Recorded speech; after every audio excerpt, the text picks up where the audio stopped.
परिवर्तित परिचय के साथ बता रहे हैं कि मथुरा के राजेश और मीना की दोस्ती थी। दोनों वैसे तो शादीशुदा थे, लेकिन जमाने के बहाव में बहकर दिल बहलाने के लिए एक दूसरे के साथ वक्त गुजारा करते थे। एक दिन मीना ने राजेश को फोन किया कि आ जाओ। वैभव यानी कि मीना का पति 2 दिन सोमवार व मंगलवार के लिए जयपुर जाने वाला था, तो राजेश ने भी घर अपनी पत्नी को बिजनेस टूर की बात कही और मीना के पास जाने के लिए तैयार हो गया। वहीं पास में एक होटल बुक करवा के मीना को भी बुला लिया और 2 दिन तक मौज मस्ती की गई। उसके बाद वैभव, मीना, राजेश सब अपने अपने आशियानों में वापस लौट गए। पूरा हफ्ता भी नहीं बीता था कि मथुरा के युवकों के मोबाइल फोन पर एक वीडियो वायरल हो गई। सभाओं पर सवार होकर वह वीडियो वैभव तक और राजेश तक दोनों तक पहुंच गई थी। दोनों घरों में बड़ा हंगामा सा हो गया था। सोमवार शाम तक उत्तर प्रदेश पुलिस ने मीना की शिकायत पर राजेश को गिरफ्तार कर लिया था। मीना ने शिकायत की थी कि 2 साल पहले राजेश ने मीना की कुछ गलत फोटोग्राफ्स व वीडियोज बना लिए थे, जिनके सहारे राजेश मीना को लगातार ब्लैकमेल कर रहा था। जब मर्जी हो उन फोटोग्राफ्स व वीडियोज को डिलीट करने के बहाने राजेश उसे बुलाकर उसके साथ रेप करने लगा था। 24 व 25 सितंबर को भी उसने ब्लैकमेल करके होटल में बुला लिया था। तब राजेश ने पुराने फोटोग्राफ्स व वीडियोज को डिलीट तो नहीं किया, धोखे से एक और नई वीडियो बना ली और उसे बदनाम करने की नियत से वही वीडियो उसने इंटरनेट पर डालकर वायरल कर दी है। वही वीडियो है जो मथुरा में इस समय घूम रही है। पुलिस ने तहकीकात की। चार्जशीट के बाद जब यह मामला ट्रायल पर आया तो उसमें 2-4 वकीलों के पास घूमा, लेकिन राजेश को उस वीडियो का इलाज नहीं मिल रहा था जिसमें वह और मीना दोनों स्पष्ट नजर आ रहे थे। उससे कैसे बचे? जब वह मथुरा के एडवोकेट लज्जाराम शर्मा के पास पहुंचा तो उन्होंने राजेश को साथ लिया और सीधा हमारे लाजपत नगर वाले दफ्तर पहुंच गए। उन्होंने हमसे कहा कि कैसे भी करके इसमें 3 गवाहों का क्रॉस एग्जामिनेशन हम कर दें, प्रोसिक्यूटर्स का, एफएसएल एक्सपर्ट का और आईओ का। हमने बताया कि यह बहुत महंगा पड़ेगा, अतः आप हमसे केवल क्रॉस एग्जामिनेशन तैयार करवा लीजिए और वहां स्वयं इसे कोर्ट में कर लीजिए। लेकिन वे नहीं माने और हमसे कहा कि कुछ भी हो जाए वे हमसे मथुरा कोर्ट में क्रॉस एग्जामिनेशन करवा कर ही मानेंगे। हमने तैयारी शुरू कर दी। हमने फाइल बार बार पढ़ी, वह वीडियो फुटेज बार बार देखी तो यह पाया कि उस वीडियो में वे दोनों कमरे में घुसते हुए दिखाई दे रहे हैं और घुसते ही एक दूसरे से लिपट रहे हैं। वे तत्काल ही आपस में लिपटकर बेड की तरफ बढ़ जाते हैं और यह देखकर हमें लगा कि हमें 3 नहीं 4 गवाहों को क्रॉस करना जरूरी होगा।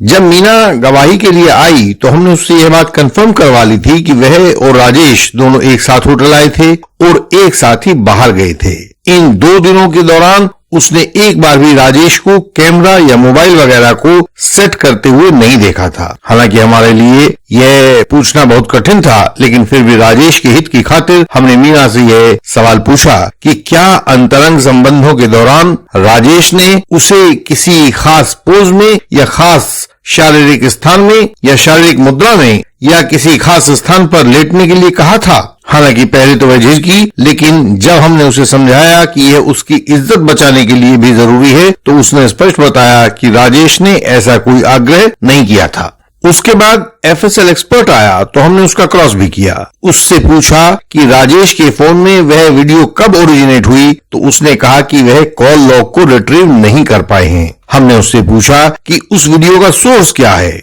उसने कहा कि व्हाट्सएप ट्रांसमिशन है। हमने उससे रिवर्स क्वेश्चन पूछा कि ऐसा तो कुछ उसकी रिपोर्ट में नहीं है जो यह दिखाता हो कि राजेश के फोन में यह वीडियो 2 अक्टूबर से पहले आया हो। उसने कहा नहीं, ऐसा कुछ उसकी एफएसएल रिपोर्ट में नहीं है। हमने पूछा क्या आपने यह जांच की है कि वह वीडियो फुटेज असली है या चेहरे पर चेहरा चिपकाकर उसमें नकली वीडियो बनाई गई है। उसने कहा कि नहीं, हमने यह जांच नहीं की है क्योंकि हमसे यह सवाल पुलिस ने पूछा ही नहीं था। तीसरा गवाह था होटल मैनेजर। यह वही गवाह था जिसको हमने वीडियो फुटेज देखकर सोचा था कि इसको भी हम ही क्रॉस करेंगे। होटल मैनेजर जैसे ये गवाह लोग असली बिल तो बनाते नहीं है, यूं ही कच्चा बिल थमाकर ग्राहकों को चलता कर देते हैं। इसलिए हम चाहते तो 3 सवालों में उसे चीर फाड़ कर चलता कर सकते थे, लेकिन उसमें होटल की बैकग्राउंड थी। जो वीडियो थी सामने उसमें होटल की बैकग्राउंड थी और हमें राजेश को अश्लील वीडियो प्रचारित प्रसारित करने के इंफॉर्मेशन टेक्नोलॉजी एक्ट के आरोप से भी बचाना था। अतः उसका पूरा क्रॉस एग्जामिनेशन हमारी मजबूरी थी। उसके होटल की भी वीडियो फुटेज पुलिस ने ले ली थी, तो हमने उससे पूछा कि राजेश उस दिन मीना के साथ ही होटल में एंटर हुआ था क्या, या उससे पहले भी आया था। उसने यही बताया कि राजेश और मीना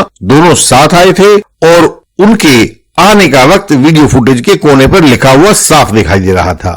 हमने पूछा इस दौरान कोई गेस्ट उन दोनों से मिलने आया था, तो उसने रजिस्टर देखकर इनकार किया। हमने पूछा आने और जाने के बीच क्या वे लोग कभी बीच में भी होटल से बाहर गए थे, तो उसने कहा कि नहीं, वे लोग एक बार आए थे और दूसरी बार बाहर गए थे। इस दौरान वे अपने कमरे में ही रहे। हमने उस होटल मैनेजर से पूछा कि उसने चेक इन के समय राजेश और मीना के सामने क्या यह कमरे की जांच करके दिखा दिया था, कंफर्म किया था कि वह होटल का रूम क्लीन है और उसमें कोई स्पाई कैमरा नहीं लगा हुआ था। उसने कहा ऐसा कोई दिशा निर्देश प्रशासन की तरफ से नहीं दिया गया था, अतः हमें इस तरह दिखाने का कोई आधार नहीं था। हमने उससे पूछा कि क्या प्रशासन की तरफ से ऐसा कोई निर्देश दिया गया था कि आप ऐसा स्पाई कैमरा नहीं लगाओगे। उसने बहुत तिरछी नजरों से हमें घूरा और बोला नहीं। तो क्या आप लोग ऐसा स्पाई कैमरा कैमरों में लगा लेते हो, क्योंकि प्रशासन ने मना तो नहीं किया है। वह उलझ सा गया, बोला हम लोग ये घटिया काम नहीं करते हैं। हमने उसे लीगल सजेशन दिया। मेरा कहना है कि उस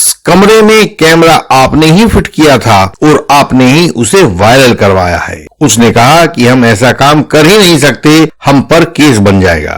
और अंत में केस का आईओ आया। हमने पूछा क्या आपने पता किया कि यह वीडियो फुटेज किसने बनाया था। उसने कहा कि प्रोसिक्यूटर का बयान है कि आरोपी ने बनाया था। आपने इस पॉइंट पर क्या इन्वेस्टिगेशन की थी। वह बोला हमने तो वीडियो फुटेज एफएसएल में भिजवा दी थी। हमने पूछा कि वीडियो फुटेज तो पूरे शहर में घूम रही थी, तो आपने केवल अकेले आरोपी का फोन ही एफएसएल में क्यों भिजवाया। उसने कहा वह तो हम आरोप के मुताबिक ही भिजवाएंगे, आरोप इस आरोपी पर था तो हमने इसी का फोन भिजवाया। हमने उससे आगे पूछा क्या आपने साइबर सेल में या किसी अन्य एक्सपर्ट इन्वेस्टिगेटिंग एजेंसी में कोई रिक्वेस्ट भेजी थी कि इस वीडियो का स्रोत पता लगाएं। उसने कहा नहीं, क्योंकि किसी अन्य के खिलाफ शिकायत नहीं मिली थी। हमने पूछा क्या आपने किसी का भी certificate under section 65B evidence act इस वीडियो की बाबत लगाया है।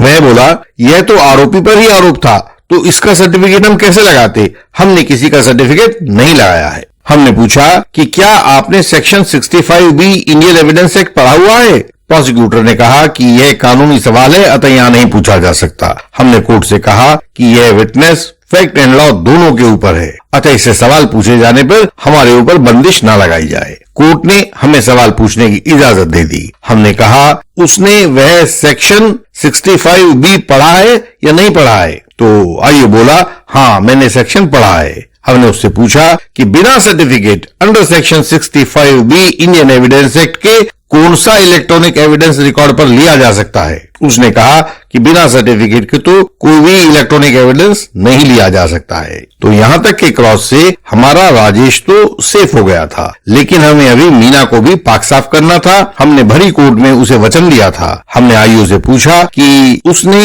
एफएसएल द्वारा उस वीडियो फुटेज की ओरिजिनलिटी के परीक्षण की बात पूछी थी। उसने कहा कि नहीं पूछी थी। हमने फिर पूछा कि क्या संभव है कि जो वीडियो घूम रहा है वह फर्जी हो तथा उसमें आरोपी व प्रोसिक्यूटर के चेहरे फर्जी और शरीर किसी और का हो। वह बोला हमें नहीं पता, हो भी सकता है और नहीं भी हो सकता। अब इस आईओ के जवाबों ने हमें झुंझला सा दिया था, और कोई आईओ होता तो हम शायद निश्चय इस सवाल को नहीं पूछते, लेकिन इसकी आंख में आरोपी की जिंदगी और प्रोसिक्यूटर की भी खराब हो जाने का जरा भी दुख नहीं दिखाई देता था। अपना ठीक से काम न कर पाने का जरा भी पछतावा उसकी आंखों में दिखाई नहीं दे रहा था। तो इसलिए हमने उससे पूछा आईओ साहब बिना वीडियो की ओरिजिनलिटी की जांच किए हुए ही इस आरोपी के खिलाफ चार्जशीट आपने फाइल कर दी, उससे पहले जरा भी कुछ देखा सुना नहीं। उसने कहा कि जैसे ही इन्वेस्टिगेशन पूरा हुआ हमने चार्जशीट फाइल कर दी और हमने यह उत्तर पाने के बाद इस पॉइंट पर आईओ का क्रॉस एग्जामिनेशन पूरा कर लिया था। फाइनल आर्ग्यूमेंट्स के समय हमने यह दिखाया कि आरोपी व प्रोसिक्यूट्रिक्स अपने आवाज के दौरान कमरे से बाहर नहीं निकले थे, कोई आया नहीं था, आरोपी उस वीडियो का क्रिएटर नहीं था, तो वह वीडियो अवश्य ही किसी ऐसे सेटअप से बनाई गई थी जो इन दोनों के कमरे में आने से पहले ही वहां फिट कर दिया गया हो, और यह होटल मैनेजमेंट की सहमति के बिना संभव नहीं हो सकता था। दूसरी बात, आईओ ने ना तो होटल रूम की कोई जांच की है और ना ही वहां के वायर्स आदि को देखा है, ना ही यह देखा है कि वीडियो असली है या नहीं है। उसने तो बस आरोपी के खिलाफ ताबड़तोड़ चार्जशीट फाइल कर दी। ऐसा लगता है जैसे वह किसी अन्य व्यक्ति को जो असलियत में गुनाहगार था उसे बचाना चाहता था। यह आईओ के रूप में इस अधिकारी के खिलाफ इनकॉम्पिटेंस